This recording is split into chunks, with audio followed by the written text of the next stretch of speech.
निवडून येत आहे। कारण का समाज हा सर्व समाज हा चांगलाच असतो, परंतु त्याचं आपले काम करण्याची वृत्ती त्या पद्धतीची पाहिजे।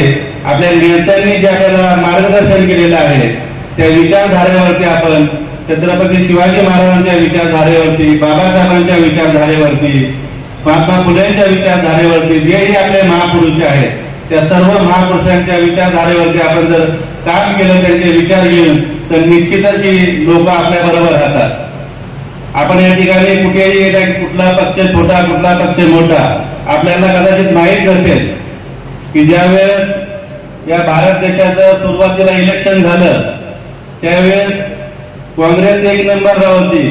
आपल्या RPI शेड्यूल फेडरेशनचे त्यावेळेस देखील 16 खासदार होते, बीजेपीचे 2-3 खासदार होते। परंतु आज आपण पाहतो की बीजेपीची सत्ता आलेली आहे। म्हणजे काम करण्याचे एक पक्ष कुठला मोठा होत नसतो, परंतु कार्यकर्ता हा पक्षाला मोठा करत असते। जर कार्यकर्त्यांनी प्रामाणिकपणे काम केलं तर तो कार्यकर्ता मोठा होत असतो। जरी पूर्वीचं नाव म्हणजे त्यांचा संघ असलं बीजेपीचं, परंतु आता तरी बीजेपी आहे, नंतर कालांतराने नाव बदलत गेलं।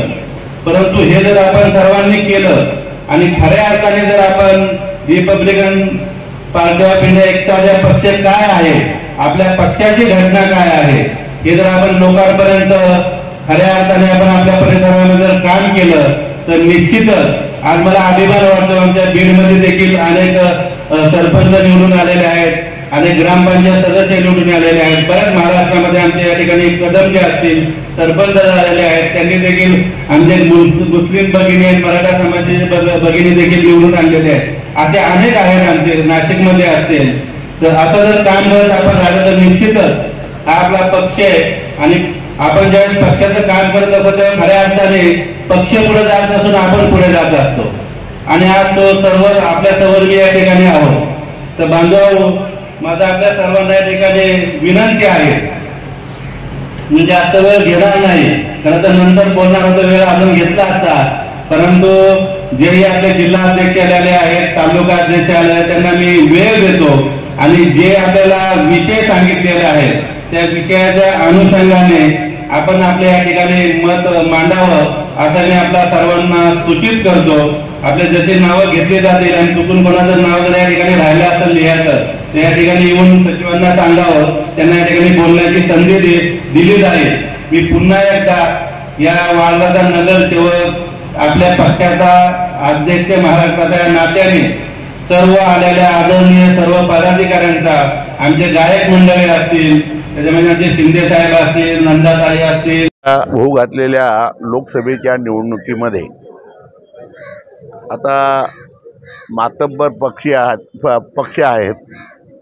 आमचा पक्ष लहान आहे तरीसुद्धा देशातील दीन दलित गोरगरिबाचं उत्थानासाठी, धर्मांध शक्ती टाळण्यासाठी या देशातल्या आणि प्रामुख्याने महाराष्ट्रातल्या ज्या पुरोगामी लोकशाही आघाडीचे सदस्य असतील, उमेदवार असतील, अशांना आम्ही सहकार्य करू आणि प्रामुख्यानं भिवंडी लोकसभेचं अधिकार स्वतः सर्वस्वी विकासजी निकम यांना दिलेले आहे। एकूणच महाराष्ट्राचं राजकारण मागच्या 1-2 वर्षांमध्ये ज्या पद्धतीच्या उलथापालथी असतील, पक्षांतर असतील, त्यामुळे कुठे ते गढूळ झालंय। नाही, गढूळ झालंय तर मी बोलण्यापेक्षा आपल्याला सर्व माहिती आहे कोणी गढूळ केलंय ते। नाव मी कशाला घ्यायला पाहिजे? गढूळ कोणी केलंय महाराष्ट्रात पूर्वी असं, आता मी 82 वर्षात आलो, संपेल माझं, असं गढूळ राजकारण कधी नाही पाहिलं। असं एवढं घाणेरडं राजकारण आयुष्यात नाही पाहिलं आम्ही।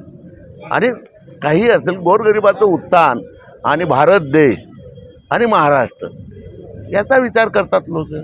आज या ठिकाणी जो काय मेळावा झाला, कार्यकारिणीचा मेळावा होता, जिल्हा पदाधिकारी असतील संपूर्ण राज्यातील, नक्की काय निर्णय या ठिकाणी? नाही, निर्णय असाच आहे की आम्ही आता आपल्याला जे बोललो की धर्मांध शक्ती सोडली, या लोकांना जे पुरोगामी या महाराष्ट्रात आणि स्थानिक स्तरावर प्रामुख्यानं प्रत्येक आमच्या पदाधिकाऱ्यांना स्वायत्ता दिली जाईल त्यांच्या पसंतीनं, परंतु धर्मांध शक्ती सोडून। नाना काय सांगेल ज्या पद्धतीचं आरक्षणाचं रान पेटलेलं आहे महाराष्ट्रात, आरक्षणाचं रान पेटलेलं आहे, जरांगे कुठेतरी एक भूमिका मांडतायत, ओबीसी एक भूमिका मांडतायत, या सगळ्याकडे आपण कसं पाहतो? राजकारण, सर्वच राजकारण आहे, सर्व राजकारण आहे.